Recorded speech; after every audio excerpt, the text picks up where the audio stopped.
బోధన్ మాజీ ఎమ్మెల్యే షకీల్ కుమారుడు రాహెల్ దుబాయ్ వెళ్లేందుకు ప్రయత్నించాడు.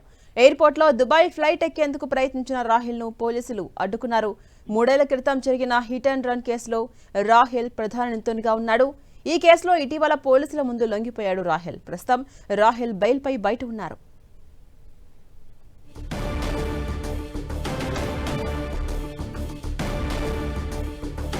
బోధన్ మాజీ ఎమ్మెల్యే షకీల్ కుమారుడు రాహెల్ దుబాయ్ వెళ్లేందుకు ప్రయత్నించాడు. ఎయిర్పోర్ట్లో దుబాయ్ ఫ్లైట్ ఎక్కేందుకు ప్రయత్నించిన రాహెల్ ను అటు పోలీసులు అడ్డుకున్నారు. 3 ఏళ్ల క్రితం జరిగిన హిట్ అండ్ రన్ కేసులో రాహెల్ ప్రధాన నిందితునిగా ఉన్నారు.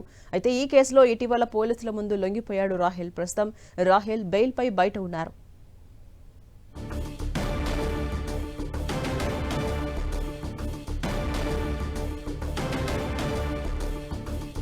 బోధన్ మాజీ ఎమ్మెల్యే షకీల్ కుమారుడు రాహెల్ దుబాయ్ వెళ్లేందుకు ప్రయత్నించారు. అయితే పోలీసులు ఈ నేపథ్యంలో అడ్డుకున్నారు. ఎయిర్పోర్ట్లో దుబాయ్ ఫ్లైట్ ఎక్కేందుకు ప్రయత్నించిన రాహెల్ ను పోలీసులు అడ్డుకున్నారు.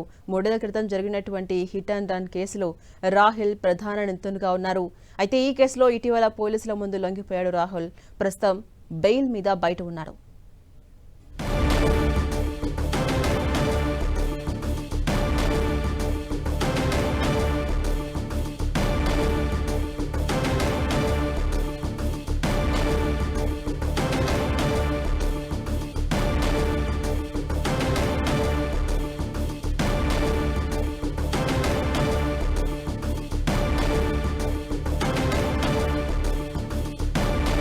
బోధన్ మాజీ ఎమ్మెల్యే షకీల్ కుమారుడు రాహెల్ దుబాయ్ వెళ్లేందుకు ప్రయత్నించాడు. ఎయిర్పోర్ట్లో దుబాయ్ ఫ్లైట్ ఎక్కేందుకు ప్రయత్నించిన రాహెల్ ను పోలీసులు అడ్డుకున్నారు. ఇదే అంశంపై మరింత సమాచారం మా ప్రతినిధి కిరణ్ అందిస్తారు. కిరణ్, జనసేనాని బోధన్ మాజీ ఎమ్మెల్యే షకీల్ కుమార్ రాహెల్ ను దుబాయ్ వెళ్తున్న సందర్భంగా అటు శంషాబాద్ ఎయిర్పోర్ట్ లో అడ్డుకున్నారు జుబేల్ పోలీసులు. ఎందుకంటే 3 ఏళ్ల క్రితం హిట్ అండ్ రన్ కేసులో నిందితుడుగా ఉన్నాడు. ఇటీవలే జుబిలీస్ పోలీసు ఎదుట హాజరయ్యాడు. ఆ తర్వాత బెయిల్ వచ్చింది. విచారణకు సహకరించాలంటూ కూడా హైకోర్టు చెప్పిన నేపథ్యంలో విచారణ కొనసాగుతున్న వేళ అతడు దేశం దాటి వెళ్లిపోతున్న సందర్భంలో కూడా ఇటు అతన్ని అడ్డుకున్నట్లుగా మనం చెప్పాల్సి ఉంటుంది. దుబాయ్ వెళ్తున్న క్రమంలో అందుకు సంబంధించి ఆ పోలీసులు సమాచారం అందుకుని వెంటనే రాహెల్ ను అడ్డుకునే ప్రయత్నం అయితే చేశారు. ప్రస్తుతానికి ఈ కేసుకు సంబంధించి కూడా విచారణ సాగుతున్న సందర్భంలో అతడు వెళ్లడం కొంత చట్టవిరుద్ధ నేరం కాబట్టి అందుకు సంబంధించి అతడి పాస్పోర్ట్ ను కూడా